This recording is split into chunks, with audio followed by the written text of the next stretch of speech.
Hey guys, this is Cam for 15 back at it with another video for you guys, and I'm back with another Lycoris Recoil episode review for you guys as we get another very good episode. And the end of the episode, we are left off on a cliffhanger where it looks like Chisato's life is in danger, I'm guessing, because the Allen Institute, Mr. Yoshi, pretty much sent I'm guessing one of his assistants to take care of Chisato and do something in regards to her heart. But this episode was very interesting just from the standpoint, one half of this episode kind of is a character building type of thing. Like the first half of this episode is strictly focused on Takina helping out the Lycoris Recoil coffee shop pretty much get their sales up, because they're not really making a lot of money. If anything, they're actually spending a lot more money. And I guess you can say I wouldn't say they're in debt, but they just don't have the funds to be able to support their the missions that they do. So it was very hilarious and very entertaining just to see Chisato pretty much, or not Chisato, pretty much Takina legitimately tell everybody, listen, we need to do everything the opposite of what we typically do, because the more we do it, the more we freaking waste money. Like, for one example, she tells Chisato to stop firing off your freaking non-lethal rounds because they're very expensive and they cost, even though they still get money from the DA, it's not enough for them to, I guess, support themselves in terms of their operations and things like that. And it actually kind of makes sense. Like, you know, they're kind of doing even though they are given orders from the DA and stuff like that, they kind of do their own operations, their own missions, that I guess in a way kind of help support the Lycoris. So of course, you know, they got to make their own funds, and obviously that's also based off what they get from the coffee shop or the coffee bar they make. So they do that. You know, you have Takina freaking tell them, like, you need to stop wasting electricity, like leaving the freaking refrigerator door open. I know that is definitely something for people who live in houses and have to pay the electric bill. It's always like, leave those lights off and stuff like that, because you're just blowing the bill. Other funny things, you know, that just ensue and happen. You know, Takina makes this new parfait that my goodness, man. Takina didn't even think about the parfait at first, because the way the parfait looked like, it legitimately looked like this. It legitimately looked like poop. Like, you had, like, obviously the cake, and then you had the poop, you know, chocolate, you know, on top of it. And it was funny because all the other characters were like, oh shit.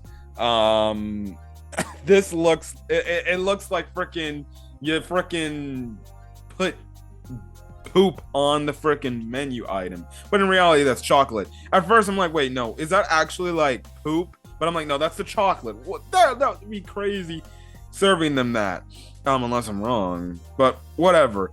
Which is funny because later in the episode she goes to look on the little hackers, the little hacker, the little hacker's computer, and they're getting like tweets and everything, and they're trending on, I guess, their version of Twitter. And there was this one tweet that said, it looks like this girl's holding, you know, this item, and it looks like there's a big piece of, it looks like a dump was taken on, was like it looks like poop is on it, and she's actually happy, like she's eating it or something, like she enjoys poop.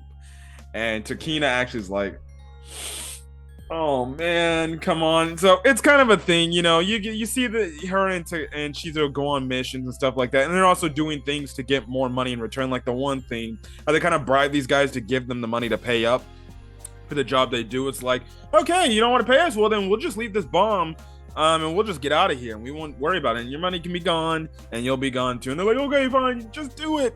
And they ended up giving the money. They get like a bunch of money just helping out these preschool kids, which it's very funny and very cute and very adorable. Now, at the start of the episode, Mr. Yoshi, like I said, sends his assistant to go capture Chisato, and pretty much, he says, make sure you handle her with care before you do what you need to do. And pretty much he's like, we see how Chisato keeps getting calls from her physical therapist pretty much to come in for a physical, just to be tested. We later find out that Chisato takes a point out of, or she's just like Goku from Dragon Ball, because they both have one thing in common. They absolutely hate needles, and they don't like needles. Honestly, I don't like needles anyways myself. I don't like getting shots. But hey, if you need to get a shot, you have to get a shot. You got to deal with it.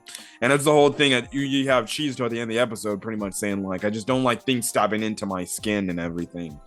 And I'm like, I don't blame you there. I don't like things being stabbed into my skin at all.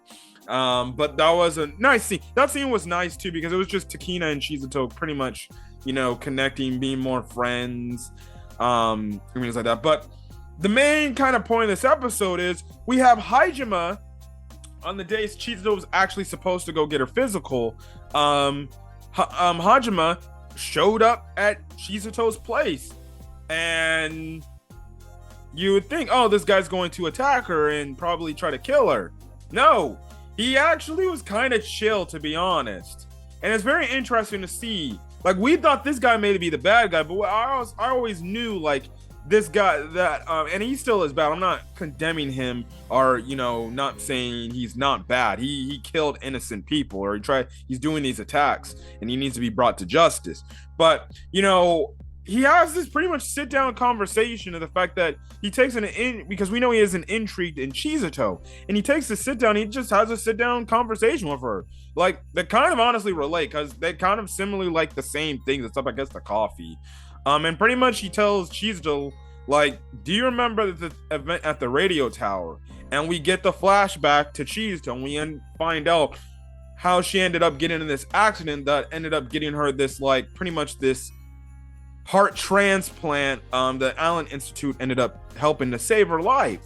And we find out in this radio tower, when she was a little bit younger, she was on one of these missions, and she was just going in. At this time, now, we thought in the flashback, she was like probably some cold-blooded killer, and if there was like a flip switch, she does that. But to Hajima, that's what he looked at her, and that's what it looked like to her. In reality, back then, she was still using the non-lethal rounds, because we see it.